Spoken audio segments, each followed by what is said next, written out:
Hey, what's going on, U.S. history people? This is Mr. Norris, And Mr. Lawrence. and we are here to talk to you about nationalism and sectionalism, taking you all the way from the War of 1812 up to and including the Civil War. Lots to cover, so let's get going.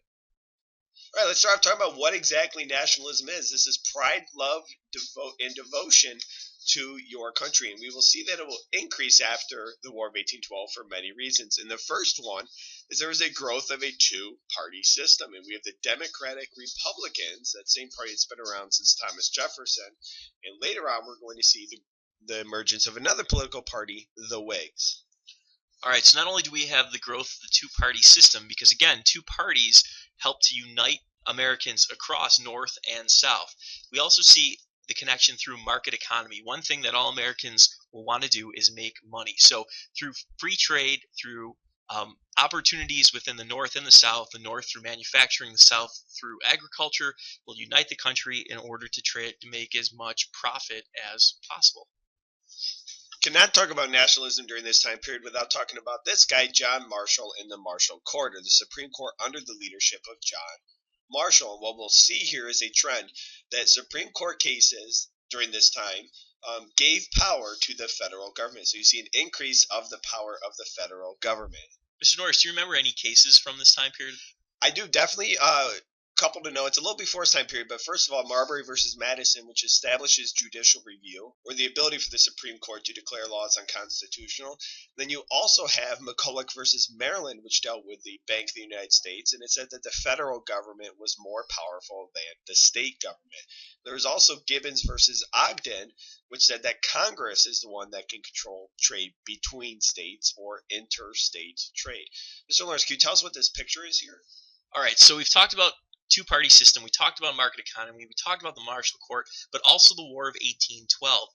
Ladies and gentlemen, this is a war that we briefly discussed, and really its importance is not necessarily the United States and the outcome of who wins, who loses, but really the whole process of the United States going to war and ultimately coming out at the other end and not losing. It was, again, a war against the British, the second time we fight the British in just a matter of a few years, and ultimately the United States come out on the other side. Would we say victorious? They at least didn't lose, we'll say. Okay, I like that. We'll say they didn't lose. So here's a painting really quick. I know, Mr. Norris, you already asked me, but you see this guy up at the top. Do you know who this guy is? This painting, this is representing the Battle of New Orleans. That is a famous general who goes on to become the 7th president of the United States, one Andrew Jackson. So again, finally just realizing these four ideas really help to grow and build nationalism within the United States, helping to promote a more unified nation. All right, so we're going to talk a lot about the growth of the American economy, and something that helps contribute to this is the American system, which is accredited to this guy, Henry Clay. So let's talk about there are three parts that you should know. The first one is investment in infrastructure. When we're talking infrastructure, at this time we're talking things like roads, canals, and even some railroads. So he's really concerned with building internal improvements or helping connect the country through transportation. You also see that he's an advocate or favors protective tariffs, which are taxes on imported goods, and they're going to be so high that people are going to be encouraged to buy American-made products. So protective tariffs will help American industry.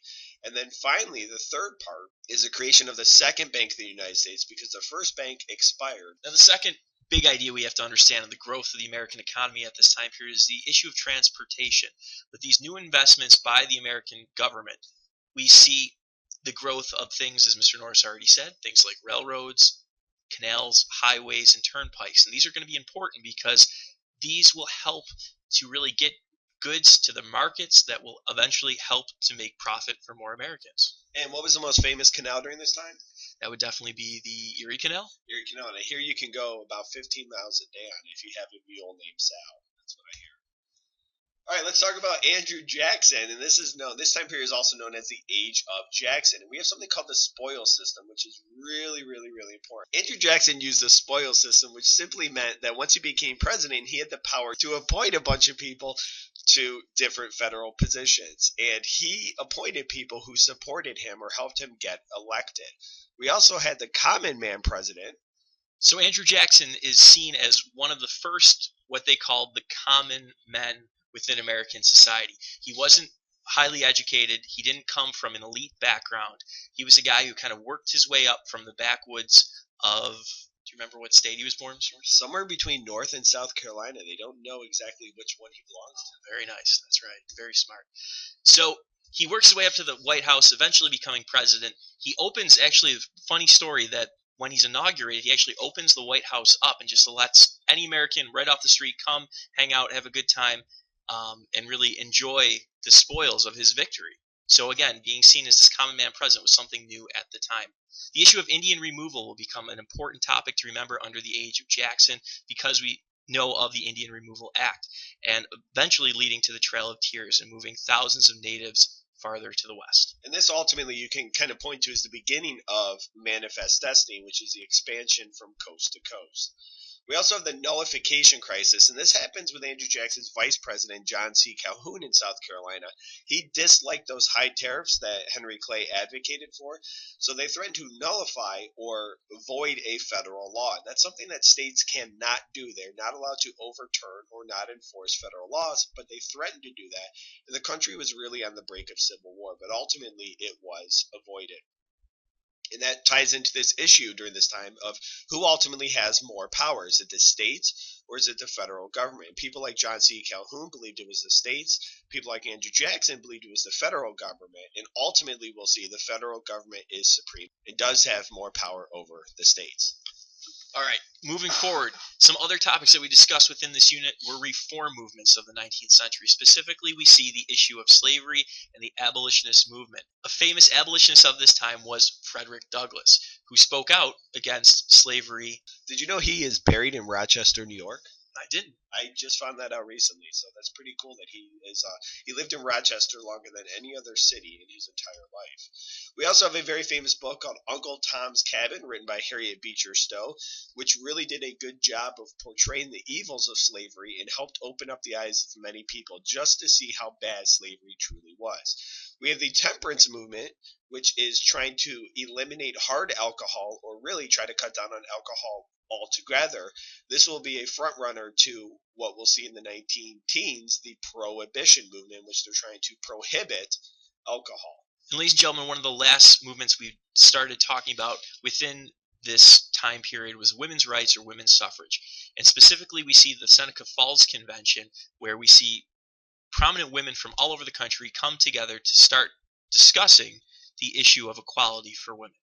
All right, so the next major idea we have to know is sectionalism. So again, this unit is nationalism and sectionalism. And sectionalism is the idea of kind of what you see here in the map, is the division of a nation into specific regions or sections. Manifest destiny is a term you have to know. It's this idea that we've been discussing, where the United States would exist from the Atlantic all the way to the Pacific Ocean, and we will add new states and new territories as we move west. So just understanding some major differences between the North and the South is the issue of the economy. North, we know, is an economy primarily based or starting to shift towards being based on manufacturing against the idea of slavery. Now, not every Northerner was an anti-slave advocate, but much of the abolitionist movement focused in the North. So in the South, we'll see their economy is vastly different. It is based almost entirely on agriculture, and specifically cash crops, which is the growing of one crop to sell and make money. And the cash crop at this time is cotton. And then that's where you tend to see people who are pro-slavery and want to see the institution of slavery stay in existence. And one thing we'll see with this idea of manifest destiny, as the U.S. begins to expand further and further to this area of the West, there will be conflicts as to whether that land should be free or slave. And the South will say that in the South will want to see slavery expand out west, and the North will not. Okay, so let's talk about two very important compromises you should know. The first one happens in 1820, and it is the Missouri Compromise. So let's take a look at this map. Missouri here applies to be a state in 1819, and they applied to be a slave state, as you can see from this yellow here. That would have pushed the balance in favor of slave states in the Senate to 12 slave and 11 free states. The North did not want that, so they actually came up to Maine, which used to belong to Massachusetts, and they created that as a free state. So now the balance is equal at 12. But there is a third part. You'll notice this line here. It says 36 degrees 30 north. This latitude line, because it goes from left to right. And what that says is in the future, all of this land from the Louisiana Purchase Everything above this line would automatically be a free state, and everything below it would automatically be a slave state. 30 years later, we have another important compromise, and this is the Compromise of 1850, and this deals with this area of land, the purple here, which is gained by the U.S. after the Mexican-American War. So there's also three parts to this that you should know. One is that California becomes a free state, and this ultimately will push the balance in favor of free states. They will now have one more than a slave state. There's also a really strict fugitive slave law that is passed that will allow Southerners to come into the North to look for runaway slaves and ultimately bring them back. This is a very harsh law that many Northerners dislike. And the third part is this idea of popular sovereignty, or open to slavery by popular sovereignty, that you see in purple. Popular sovereignty simply means that people living in these territories could decide for themselves whether they will be free or a slave. So a few years later, in 1854, we're going to have the Kansas-Nebraska Act, which goes back to the Louisiana Purchase territory, and it's going to be brought about by a guy by the name of Stephen Douglas, who is very well known from the Lincoln-Douglas debates. And what this does is it overturns the Missouri Compromise, and it allows this area here above that 3630 line to be open to slavery if popular sovereignty demands it. So it overturns the Missouri Compromise and makes many Northerners mad. All right, so ladies and gentlemen, we see these compromises. Thank you, Mr. Norris, by the way. You did an awesome job identifying those three major compromises. Now, why those are important, ladies and gentlemen, is because those compromises represent the idea of democracy, of trying to use our democratic system in order to try and solve the problem or the issue of slavery.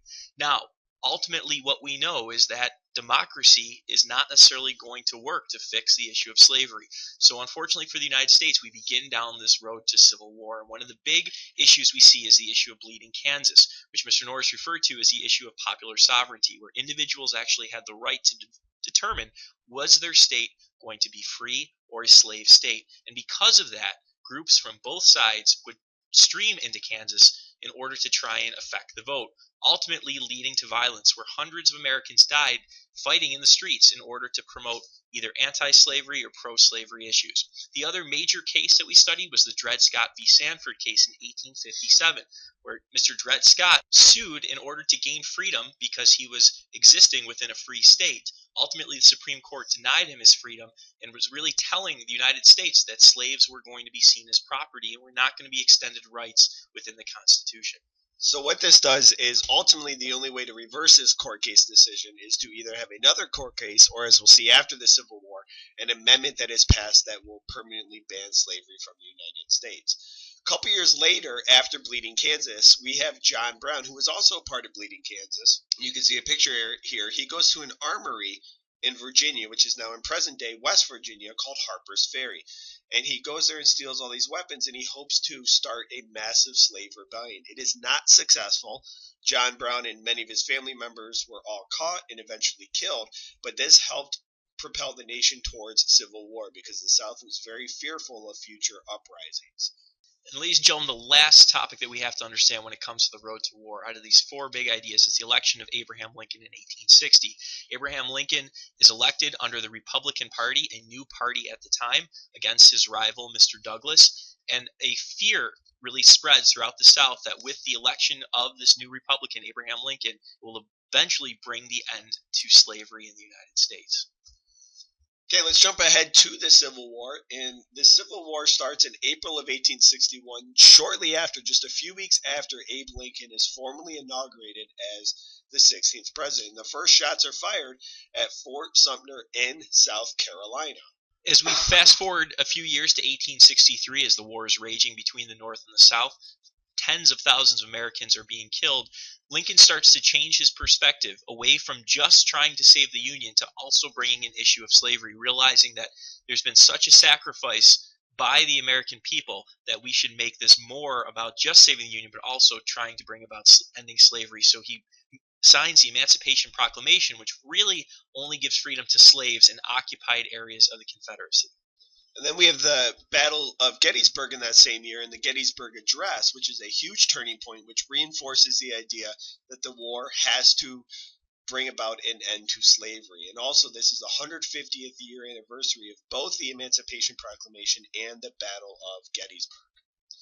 All right, and the final bullet that we have to understand when it comes to the Civil War is really the end of the military conflict was with the Southern surrender at Appomattox Courthouse in 1865. And you see here in the picture General Robert E. Lee of the Confederacy signing the surrender to General Ulysses S. Grant of the North. And Mr. Norris, let's just quickly talk about this war was supposed to be a very quick war. The Union was supposed to win just within a couple of months going against the South, but why didn't that happen? What were some strengths? What were some weaknesses of maybe the North and the South? Great point. So the North, some advantages that the North has is they are more industrialized, so they'll have better weapons. And they also have a larger population, and they have better political leaders. But that is not enough to win right away because the South has many advantages of its own, including military leadership. One advantage that the South really had that was the reason they were able to last so long against this huge Union army was their strong military leadership. Guys like Robert E. Lee, Stonewall Jackson, who were highly respected American generals who actually left the army to fight for the Confederacy once the war started. Also, Southerners had home field advantage. They were fighting to defend their homes, defend their way of life. So, unfortunately, for both sides, this conflict dragged out for years. Over 600,000 Americans will lose their lives, devastated the South, and really reshaped the American society that we lived in. which will take us to our next unit in figuring out how is the South going to be rebuilt, and we will talk about that in Reconstruction. So thank you very much for watching. We appreciate it. Have a good day, guys.